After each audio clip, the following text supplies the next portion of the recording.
Hi, I'm Mara Webster with In Creative Company, and thank you so much for tuning into one of our talks today. We are a year-round talk series bringing you the best creative voices across film, television, and theater. And today we are joined by the fantastic Lynne Robinson, currently starring in the series The Unicorn.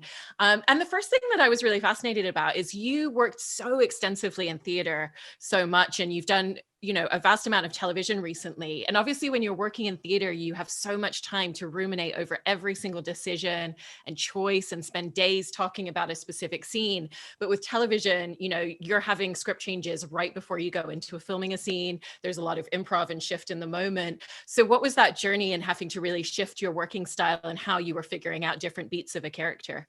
You know what? I think that I took a trajectory that most people would want to take. I went from theater to doing Mom in the Connors, which is multicam in front of a live audience. So you're working all week on the script, right? Where changes are being made, but you're still working on the same script all week. And then you get to perform in front of a live audience, right? So that's like moving into from theater into television and theater, and then moving over into single cam, which is just television, which is much more fast paced. You are getting those changes. So I think because it was gradual for me, I don't think that I felt it in the way that you said it. And no one's actually ever asked me that question before. And now I realize, like, oh, that is what happens to most people. But I feel like I had a good stepping stone.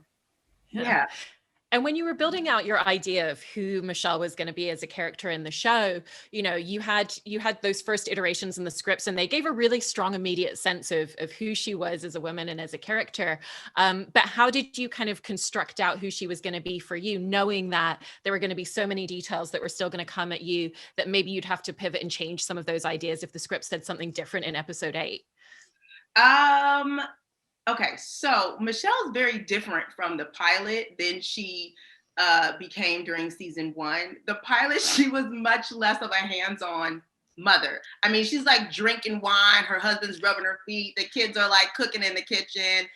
And something inside of me was like, well, if we get picked up, let's have a conversation about her actually being a more involved mother. So what I will say is the writers and the producers have been really accommodating.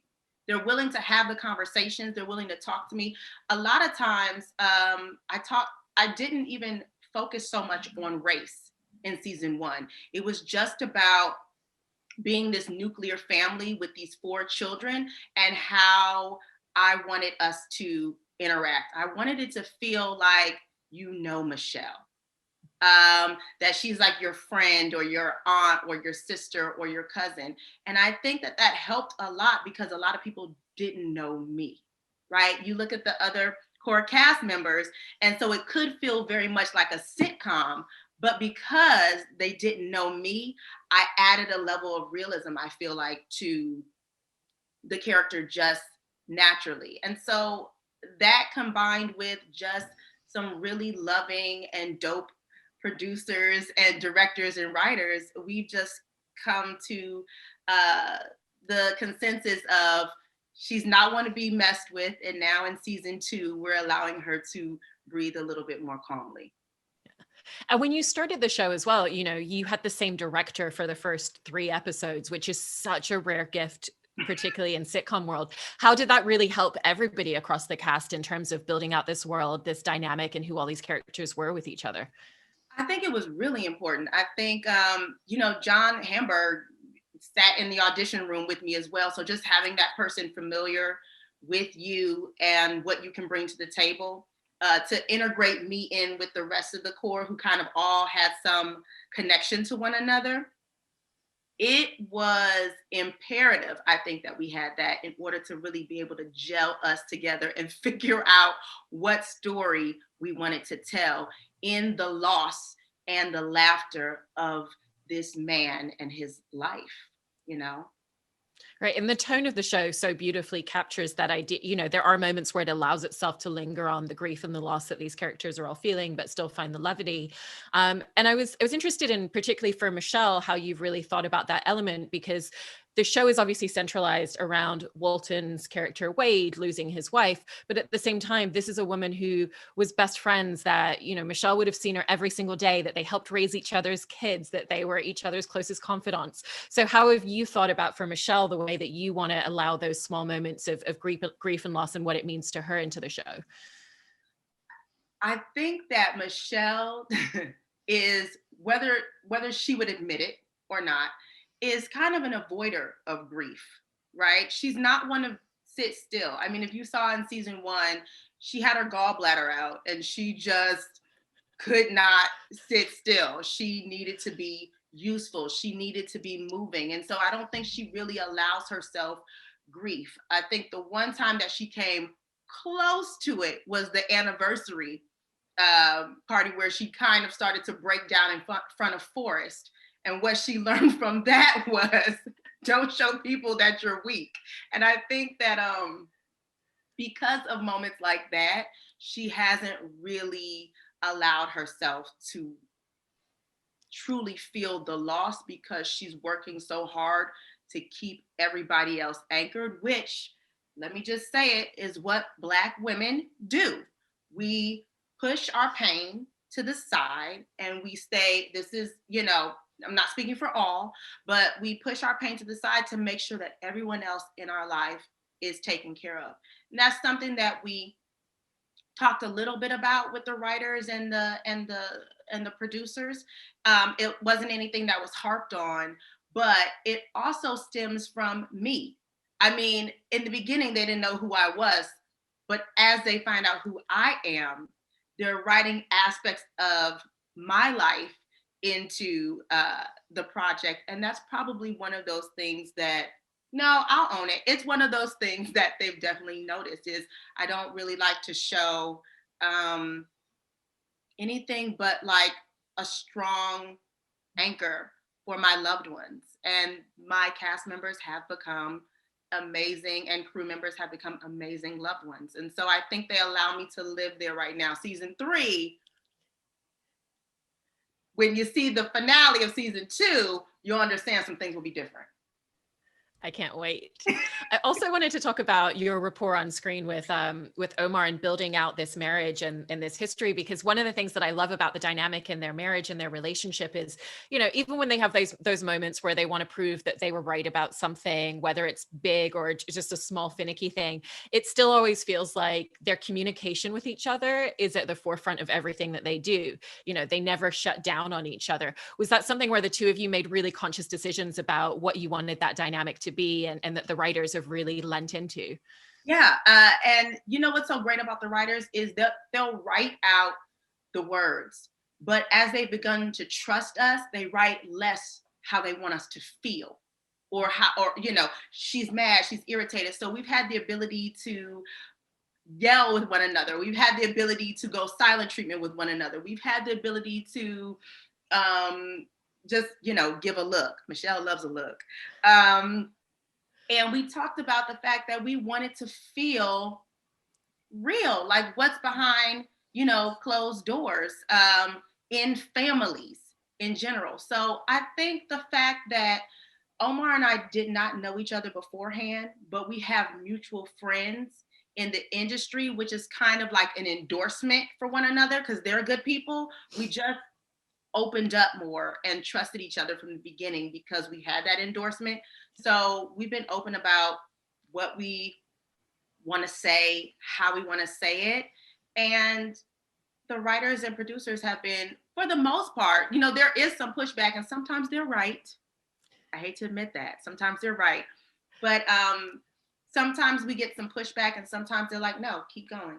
You're in the right direction. This is even better than what we thought. You know best. That's why you're in front. So it's a lot of give and take from both sides.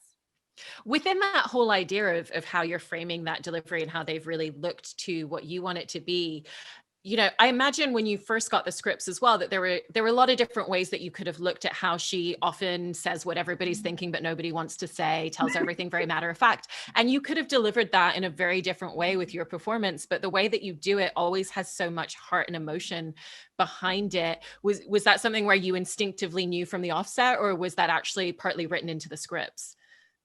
No, it's the actors. Let me just tell you something. If push came to shove, who I would say Michelle is Michelle is the audience. The rest of everybody watching this show going, why is nobody else saying what is so obvious here? And that's what I kind of love about her. But Walton, Michaela, Rob, Omar, Ruby, Mackenzie, Devin, Cleo, Princess, Kazia, and Nolan, who are my little babies, who I barely got to work with this season. And all of our guest stars, Natalie Z, just everybody picks up off the page, and you have no choice but to honestly react to what they're giving you, because they're honestly giving you something. I think that's what makes our show so different. And people are like, are you a comedy? Are you a half-hour drama? Like, what are you? It's because there's an authenticity. So you can't, if you premeditate what you're going to say and it's not in alignment with what someone's giving you, it's not going to work. And I think that that's why it works, because it's not about me saying, I'm going to say it this way. It's about me picking up the ball that my team member passed to me and honestly and authentically responding back. Yeah. Does that also just really lend itself, because there's so many wonderful ensemble scenes with all of you, and when you look at the breakdown of those scenes, we're really getting tiny snippets of each character's journey. It's, you know, it's not kind of centered around a massive evolution or change in, you know, Michelle during that scene, but there's things that you're bringing to the table that you're telling us more about who she is.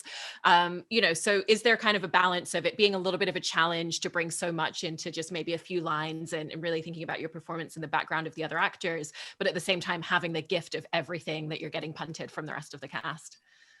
I think it sometimes gets difficult when it's the whole cast to keep it fresh the entire time, because you're saying the same lines over and over again. Sometimes you're on a scene for like 4 or 5 hours a day, because you have, you know, 8 cast members. So there's different ways that you got to turn the camera. But I think the biggest problem we have is trying not to break, because I don't know, just when you think you've heard it all in every way that you can, somebody, normally Michaela or Rob, is going to lob you something that you did not expect. And your job is to stay in it, because that might be the take that they want to use. You know what I mean?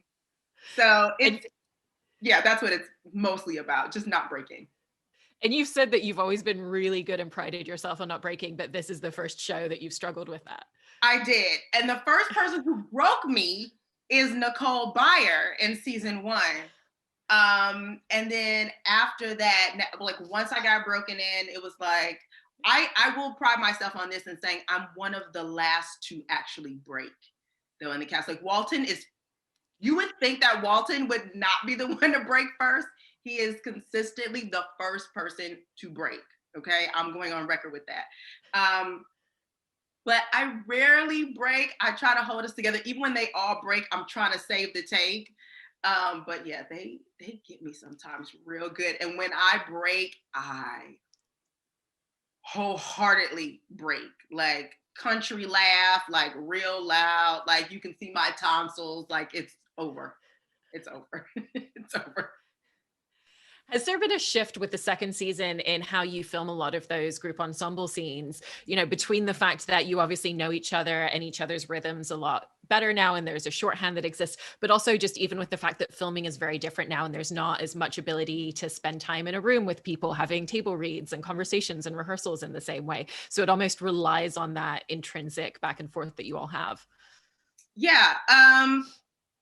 I'll say this. It's funny. Excuse me. We'll do a scene, and then they'll be like, okay, now we're going to New Deal. Okay, we're gonna move the cameras around. And then we'll all go sit like 6 feet apart from each other with like masks and shields on.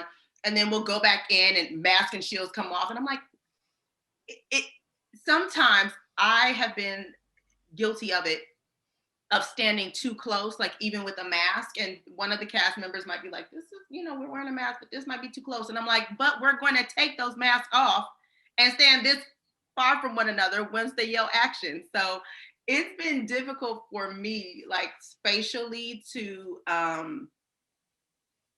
like respect the protocols, I think, a little bit, because you do have a memory of what it was like first season. And it was harder to bond with the crew. We had a lot of our same crew, thankfully, from season one, but it felt harder to bond with the crew because you don't know if someone's smiling or not. You don't know if someone's frowning. You don't know if someone wants to be left alone. You just lose so much facial recognition by being masked, that I think that it was,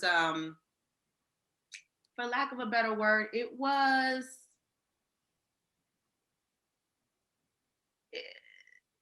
I would say it was just a more professional environment than it was last season. But we got through it, you know. I figured out how to make people laugh, so I knew if they were smiling underneath their mask. But yeah, we got through it. And with Omar in the first season, throughout the series, there were added details about their backstory, their history. You know, when they met at the club, when she's like, "I wasn't even wearing my glasses when we first met. I didn't know what you looked like, but I liked you anyway." He didn't know her name. You know, and at this point in the show, do the two of you still have conversations about elements of their backstory and their history and their marriage together? Or do you find that you've kind of built it to a point where you just know a lot of those details that you need for each other? No, I mean, they write it in. I want to say episode 6, so the one right before this, when Michelle's dealing with her classmates and he's jealous and they're arguing in the bedroom, and she's like, "You thought that you know, I'd taken your sunglasses and lost them. They were on top of your head, and you thought this animal was this, that, and the other." They still give us those moments because those are really the moments that I believe, we shine and that the audience wants to see. It's great to see us with our kids. It's great to see us with our tribe, but I think that they get a more personal feel of Ben and Michelle in those type of moments, you know. So they keep building them in because they like them too. The Yeah. writers like them too. And it's also wonderful that we have that storyline with Michelle going back to school and taking a business degree in this season. And it's adding an evolution of who she wants to become for herself and what she wants to be doing to kind of like have her own interests be outside of the home. But within that, you're not actually getting to see her in class and studying with her teachers, aside from that one moment with the online call. So how have you then taken the idea of what she's doing outside of the home and found ways to bring it into your performance inside of the home so that we can see the change that it's having on her? There was an episode this season already. It was me with the kids. I know, I want to say maybe episode 2 or 3, where I'm with uh, Grace, Natalie, and Noah, and at the home. Oh, it's when I needed to learn about calculus, and she's freaking out about school and being an anime kid and things of that nature. And I'm sitting at the kitchen table with my laptop and a pad and a paper looking over school stuff. Originally, they wanted Michelle to be in the kitchen cooking. And I was like, she can do other things besides cook. And they were like, "Oh yeah, you're in school." And I'm like, mm-hmm. So let's just kind of show online schooling and trying to be a mother and trying to not only be a mother, but you have other people's kids in your house right now too. So we're trying to do it in that way. I'm going to annoy my husband on the show a little bit in the finale about that. So you'll see a little bit more of Michelle in school. And to that point of, you know, it's not just that she's a mother, that she's also kind of this parental figure to all of these other kids in the neighborhood. And I think it's really wonderful because you really find ways to have a different dynamic with each of them. You think very specifically about what that relationship is, you know, whether she's taking one of Wade's kids out to teach them how to drive, or whether it's like all 7 kids are in our house and she's wrangling all of them in 3 different rooms. How have you really thought about the different dynamic and the different relationship that she has with each of them so individually? It happened naturally. Listen, the one thing that I love these kids. And if I wipe my social media every year, so sorry if you only see like 5 posts up, but I love these kids, and they actually all call me Mama Maya Lynne on set. Um, it's it's it's been really important for me to remind them that even though they're actors, they're still kids playing kids. So I don't need you to be 27. I just need you to be, if you're 11, be 11. These are, you're doing a professional job, but you're playing a kid. And from the personal relationships that I have with each kid, it's formed how I respond to them on camera and how they respond to me. So let me just talk really quickly about Devin Bright, Mackenzie Moss, and Ruby J. They are some of the most hardworking, talented, non-complaining, ready for anything, malleable sponges of joy and wonderment and light on that stage. And if it comes down to, like, if I say something to Devin, he'll do something where I can tell that he premeditated an idea. I'll just say, you're not listening to what I'm giving you. We're going to do it again. And directors, like, they get it. When it comes to Ruby, I kind of talk to her more like she is an adult. There's an old wisdom to her youth. And maybe because she's number one on her other show, Holly Hobby, but that's kind of formed in my relationship with that.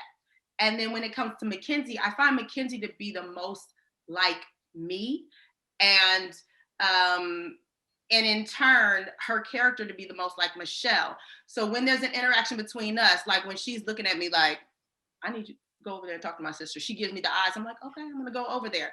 It naturally just kind of just translates over. We don't talk about how we're gonna react to one another, and they don't.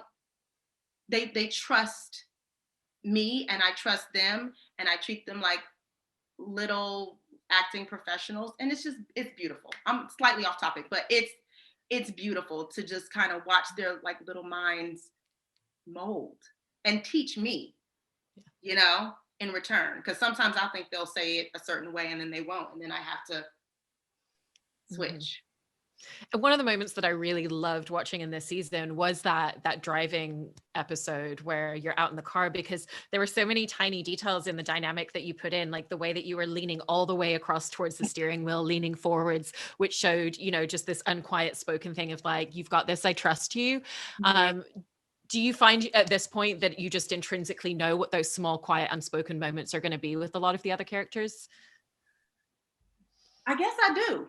I mean, I never thought about it, but I think that's probably good. I think I just do. There are certain aspects that are inherently Maya Lynne-isms, mannerisms. And as my manager likes to inform me, she's seeing less and less of those as the new season comes and throughout this season. So I think that, yeah, there's just like an opening up for all of us. I think we were just all very grateful, first and foremost, to be able to work during this pandemic. Let me just give a shout out to all the cast and crew real quick, because we never shut down during the entire pandemic. And I believe we were the only show on the Paramount lot that did not shut down during the pandemic. So everyone really took their job seriously. So when we came to work, but work for us is fun. So we wanted to just stay safe, and we just wanted to trust the gifts that we were given from the writers and the producers, and the gifts that we have as artists and creatives and crew, and just do the dang on thing. And as well as starring in the show, you also recently started taking an online business course yourself and going back to school, launched a production company and a nonprofit. And so I just wanted to ask about the genesis of all of those three things that you've started doing recently, and how that's really impacting the way that you want to have an impact on the world as an artist, with the types of stories that you tell and the types of impact that you can have even beyond storytelling on screen. Thank you for saying that. Yeah, I just want to be the change I want to see in the world. I'm going to get in so much trouble for this. I don't consider myself a celebrity. I consider myself an actor who is paid well to do what she loved, what she went to school for, what she studied for. But I think it's really, really, really important to give back.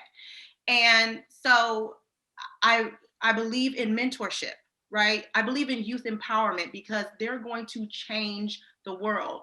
We're getting older. People are set in their ways. They still have young, malleable minds. And there's something that we can all learn from them. But if they don't have the tools, then they won't, it'll be harder for them to get to where this world needs to be. So that's where choice to change comes in. And then 3 levels deep, I want people to think mind, body, and spirit. You know, sometimes things are just visual on the page. Sometimes people, it's also a little bit mental, but I wanted to go deeper, guttural. Whenever I play a character, any character that I've ever played, I want you to forget that Maya Lynn Robinson is playing this character and think that it's Michelle, or think that it's Gina, or think that it's Helen, or think that it's Amanda, like any of the characters that I've played. And that is where my production company comes from. Because when people meet me, they don't know how much of me is my character and how much of me is what I pulled from my artistic training. And I like it like that. So, with that being said, yeah, going to school was really important to me because I don't know everything. And the older I get, the less I realize I know, right? So, what I do know, I want to know well and be really educated and smart about so that I can help. And other things that I don't know, I'll learn a little bit of each and everything just so that I can stay in the conversation. But it was really important for me to go back to school, which I pitched to the showrunners for Michelle, which is how Michelle ended up in school. And just being the change I wanted to see and using my voice to help others and not just myself. That's so important to me. Yeah. So important. That's so fantastic. Well, thank you so much for sharing all of this with us, and can't wait to watch the rest of season 2. Thank you. Thank you for having me.